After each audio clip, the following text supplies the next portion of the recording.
HD news खबरें आप तक। हापुड़ किठौर रोड स्थित आनंद रेजेंसी में लोकमाता अहिल्याबाई होलकर जी के त्रिशताब्दी जयंती वर्ष पर कार्यक्रम आयोजित किया गया। संयोजक जिला पंचायत अध्यक्ष श्रीमती रेखा नागर रही। व कार्यक्रम की अध्यक्षता हापुड़ भाजपा जिला अध्यक्ष नरेश तोमर ने की। कार्यक्रम का शुभारंभ देवी अहिल्याबाई होलकर के चित्र के सम्मुख दीप प्रज्वलित कर एवं पुष्प अर्पित कर किया गया। कार्यक्रम स्थल पर उपस्थित हजारों की संख्या में देवतुल्य कार्यकर्ता, मातृशक्ति, नेतागण, प्रधान आदि मौजूद रहे। कार्यक्रम के मुख्य अतिथि प्रदेश सरकार में कौशल विकास मंत्री माननीय कपिल देव अग्रवाल रहे। मुख्य अतिथि और क्षेत्रीय अध्यक्ष माननीय सत्येंद्र सिसोदिया के मंच पर पहुंचते ही भारत माता की जय, देवी अहिल्याबाई होलकर अमर रहे और भारत के प्रधानमंत्री श्री नरेंद्र दामोदर दास मोदी व उत्तर प्रदेश के यशस्वी मुख्यमंत्री योगी आदित्यनाथ जिंदाबाद के नारे लगाए गए।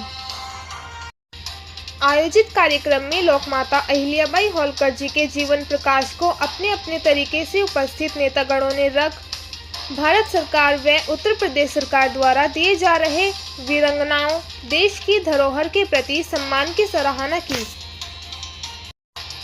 मुख्य अतिथि मंत्री कपिल देव अग्रवाल ने कहा कि रानी अहिल्याबाई नारी शक्ति की प्रतीक थीं, जिन्होंने अपने कर्म, धर्म और सेवा से समाज को दिशा दिखाई।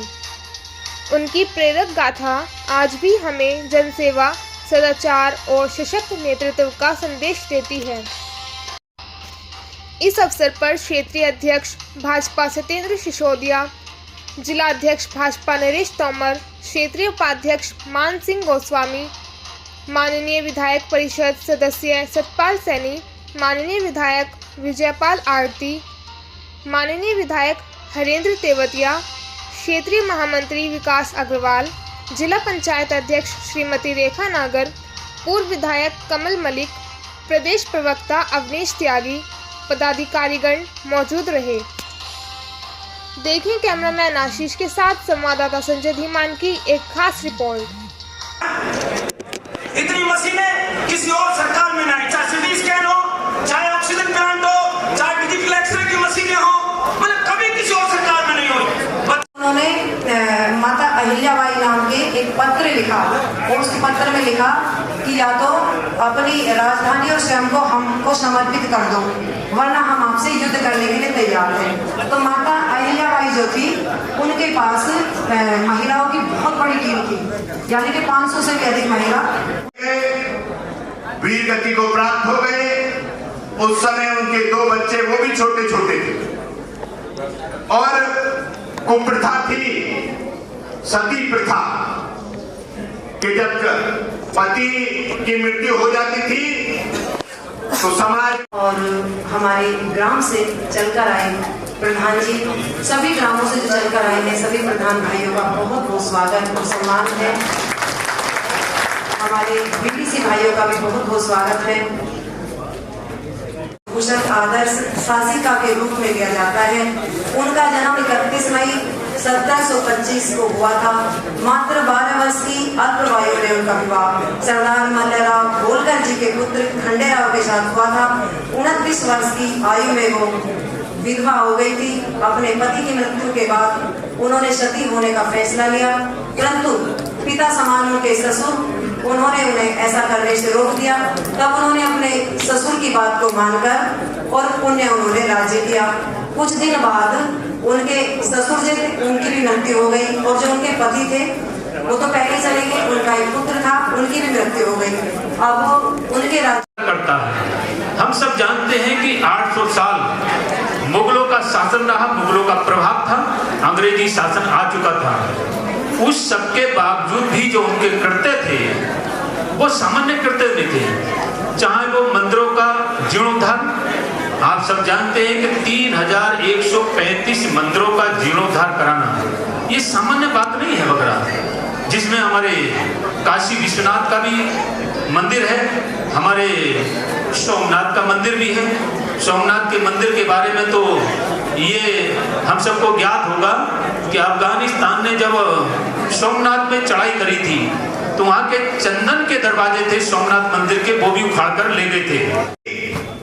समूचे भारतवर्ष में जितने भी मंदिर हैं, चाहे वो शिव मंदिर हो, चाहे वो अयोध्या में मर्यादा पुरुषोत्तम भगवान राम जी का मंदिर हो, वृंदावन में बांके बिहारी जी का मंदिर हो, कोणार्क का मंदिर हो, चाहे अन्य सैकड़ों मंदिर, इनको पूर्व के वक्ताओं ने, सतपाल जी ने बताया भी कि किस ढंग से उन्होंने अपने मालवा शासन को छोड़कर उसके अतिरिक्त भी समूचे भारतवर्ष में धर्म और संस्कृति के लिए काम किया।